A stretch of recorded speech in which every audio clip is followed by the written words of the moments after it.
ఆకాశవాణి ప్రాంతీయ వార్తలు చదువుతున్నది కేసుమ. ముఖ్యాంశాలు: దేశవ్యాప్తంగా అత్యాధునికంగా తీర్చిదిద్దిన 103 అమృత్ భారత్ రైల్వే స్టేషన్లను ప్రధానమంత్రి నరేంద్ర మోదీ రేపు ప్రారంభిస్తారు. నిత్య జీవన శైలిలో యోగాను భాగం చేసుకోవాలని ముఖ్యమంత్రి నారా చంద్రబాబు నాయుడు పిలుపునిచ్చారు. రాష్ట్రంలో నెల రోజుల పాటు యోగాంధ్ర 2025 పేరుతో అవగాహన కార్యక్రమాలను నిర్వహిస్తున్నామని మంత్రి కందుల దుర్గేష్ తెలిపారు. సాదా బైనామా భూములను ల్యాండ్ రికార్డులుగా మార్చుకునేందుకు గడువును పొడిగించామని రెవెన్యూ శాఖ మంత్రి అనగాని సత్యప్రసాద్ వెల్లడించారు. అభివృద్ది సంక్షేమానికి రాష్ట్ర ప్రభుత్వం అధిక ప్రాధాన్యతనిస్తోందని జలవనరుల శాఖ మంత్రి నిమ్మల రామానాయుడు పేర్కొన్నారు. వార్తల వివరాలు: అమృత్ భారత్ స్టేషన్ యోజనలో భాగంగా దేశవ్యాప్తంగా అత్యాధునికంగా తీర్చిదిద్దిన 103 రైల్వే స్టేషన్లను ప్రధానమంత్రి నరేంద్ర మోదీ రేపు ప్రారంభించనున్నారు. రీడిజైన్ చేసి అత్యాధునికంగా తీర్చిదిద్దిన ఈ రైల్వే స్టేషన్లను దృశ్య మాధ్యమం ద్వారా ప్రారంభిస్తారు. వీటిలో తెలుగు రాష్ట్రాల్లో 4 రైల్వే స్టేషన్లు ఉండగా రాష్ట్రంలోని తిరుపతి జిల్లా సుళ్లూరుపేట రైల్వే స్టేషన్ను ప్రధానమంత్రి ప్రారంభిస్తారు.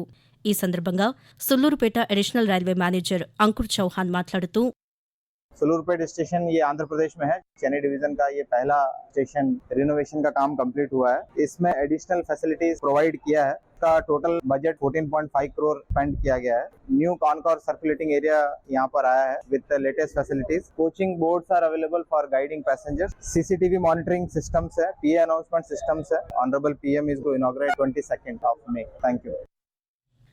నిత్య జీవన శైలిలో యోగాను భాగం చేసుకోవాలని ముఖ్యమంత్రి నారా చంద్రబాబు నాయుడు పిలుపునిచ్చారు. గుంటూరు జిల్లా ఉండవల్లిలో యోగాంధ్ర 2025 వెబ్సైట్ను ఆయన ఈ రోజు ప్రారంభించి మాట్లాడారు.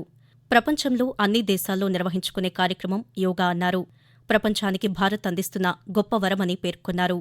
ఒత్తిడి నుంచి ఉపశమనం కావాలంటే యోగాను సాధన చేయాలని ముఖ్యమంత్రి సూచిస్తూ, స్ట్రెస్ పరిష్కార మార్గం, హీలింగ్ ఫ్యాక్టర్ యోగా. జీవన శైలిలో భాగంగా ఉండేట్టుగా దీన్ని మనం ముందుకు తీసుకుపోవాల్సిన అవసరం ఉంది. Culmination June 21 Visakhapatnam.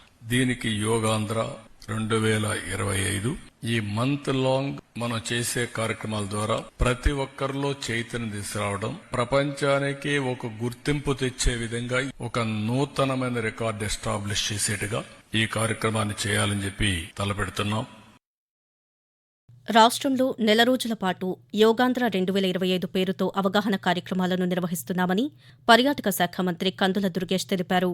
తూర్పుగోదావరి జిల్లా రాజమహేంద్రవరంలోని గౌతమి ఘాట్లో ఈ రోజు నిర్వహించిన యోగాంధ్ర కర్టన్ రైజర్ కార్యక్రమంలో మంత్రి పాల్గొని మాట్లాడుతూ, యోగా దినోత్సవం సందర్భంగా ఈ నెల 21వ తారీఖు నుంచి జూన్ 21వ తారీఖు వరకు యోగాకు సంబంధించినటువంటి వివిధ అంశాల మీద ప్రజలందరికీ కూడా అవగాహన కల్పించే విధంగా వివిధ రకాల కార్యక్రమాలని రూపొందించడం జరిగింది. విశాఖపట్నంలో ప్రధానమంత్రి గారు పాల్గొంటారు. ఒకే చోట 5 లక్షల మంది యోగా అభ్యసించే విధంగా కార్యక్రమాన్ని, రాష్ట్రం మొత్తం మీద 5 కోట్ల మంది అభ్యసించే విధంగా ఈ కార్యక్రమాన్ని రూపొందించడం జరిగింది. ఈ నెల రోజుల పాటు మహిళలు గాని, విద్యార్థులు గాని, ఇతర రంగాలకు చెందిన వారందరితోటి కూడా కార్యక్రమాలు నిర్వహించడం జరుగుతుంది.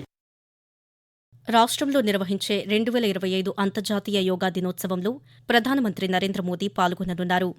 ఈ సందర్భాన్ని పురస్కరించుకుని ఈ రోజు నుంచి జూన్ 21వ తేదీ వరకు యోగాంధ్ర పేరుతో పలు కార్యక్రమాలను నిర్వహించనుంది.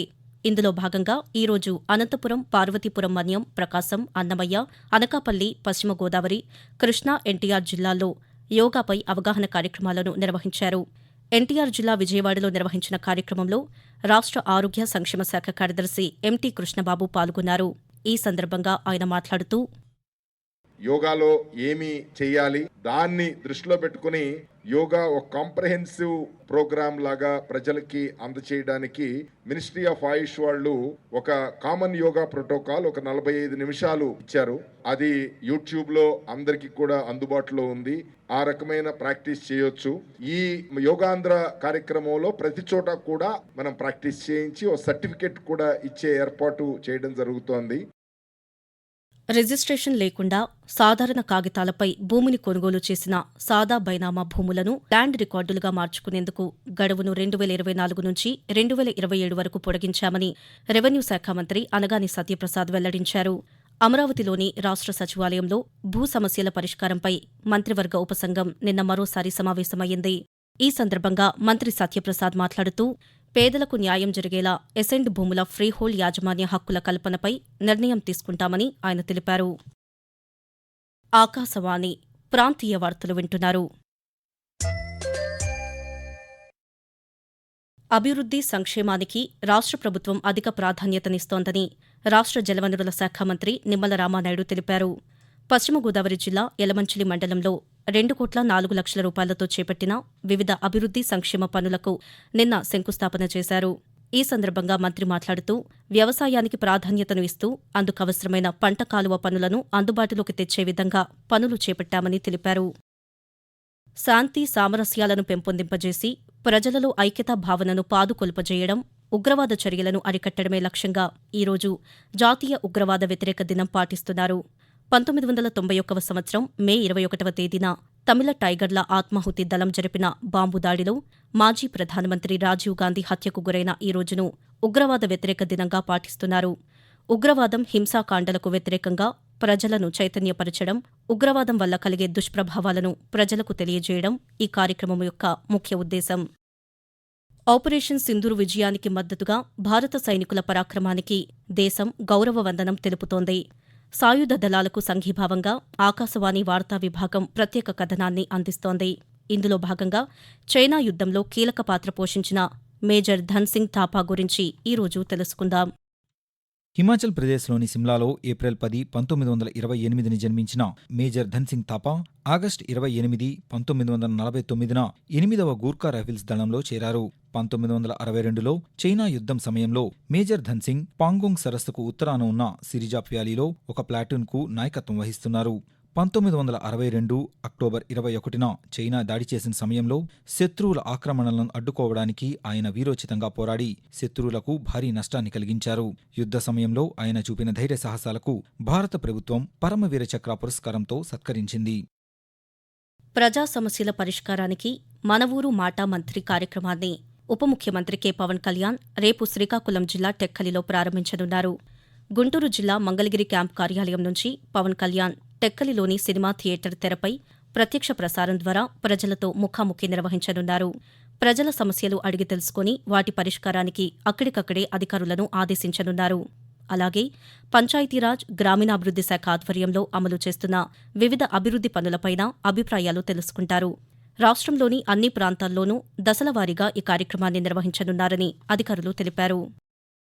నీటి సంరక్షణ, నిర్వహణతో పాటు ముఖ్యంగా వర్షపు నీటిని సద్వినియోగం చేసుకోవడానికి కేంద్ర ప్రభుత్వం జలశక్తి అభియాన్లో వర్షపు నీరు ఒడిసిపట్టడం క్యాచ్ ది రైన్ కార్యక్రమాన్ని చేపట్టింది. ప్రజా అవగాహన దిశగా నీటి సేకరణలో ప్రజల భాగస్వామ్యం అనే ఇతివృత్తంతో దేశవ్యాప్తంగా 148 జిల్లాలలో ఈ ప్రచారాన్ని ఈ ఏడాది మార్చి 22 నుండి నవంబర్ 30 వరకు నిర్వహిస్తోంది. ప్రజలు వర్షపు నీటిని సేకరించి భవిష్యత్తులో ఉపయోగించుకునేలా ప్రోత్సహించాలనే లక్ష్యంతో కేంద్ర ప్రభుత్వం ఈ కార్యక్రమాన్ని అమలు చేస్తోంది.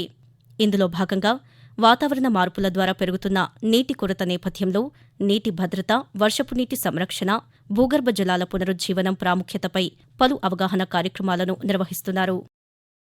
ప్రాంతీయ వార్తలు ముగించే ముందు ముఖ్యాంశాలు మరోసారి. దేశవ్యాప్తంగా అత్యాధునికంగా తీర్చిదిద్దిన 103 అమృత్ భారత్ రైల్వే స్టేషన్లను ప్రధానమంత్రి నరేంద్ర మోదీ రేపు ప్రారంభిస్తారు. నిత్య జీవన శైలిలో యోగాను భాగం చేసుకోవాలని ముఖ్యమంత్రి నారా చంద్రబాబు నాయుడు పిలుపునిచ్చారు. రాష్ట్రంలో నెల రోజుల పాటు యోగాంధ్ర 2025 పేరుతో అవగాహన కార్యక్రమాలను నిర్వహిస్తున్నామని మంత్రి కందుల దుర్గేష్ తెలిపారు. సాదా బైనామా భూములను ల్యాండ్ రికార్డులుగా మార్చుకునేందుకు గడువును పొడిగించామని రెవెన్యూ శాఖ మంత్రి అనగాని సత్యప్రసాద్ వెల్లడించారు. అభివృద్ధి సంక్షేమానికి రాష్ట్ర ప్రభుత్వం అధిక ప్రాధాన్యతనిస్తోందని జలవనరుల శాఖ మంత్రి నిమ్మల రామానాయుడు పేర్కొన్నారు. ఆకాశవాణి ప్రాంతీయ వార్తలు ఇంతటితో సమాప్తం. తిరిగి సాయంత్రం 6 గంటల 10 నిమిషాలకు విశాఖపట్నం కేంద్రం నుంచి ప్రాంతీయ వార్తలు వింటారు.